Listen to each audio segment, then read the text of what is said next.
Hi everyone, in this video I'll show you how to permanently delete your Shein account on both iOS and Android. So let's get started.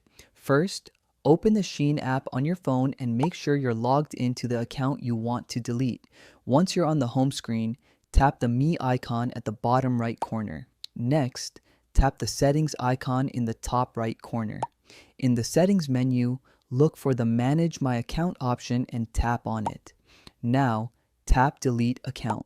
Next, tap the Apply to Delete Account button.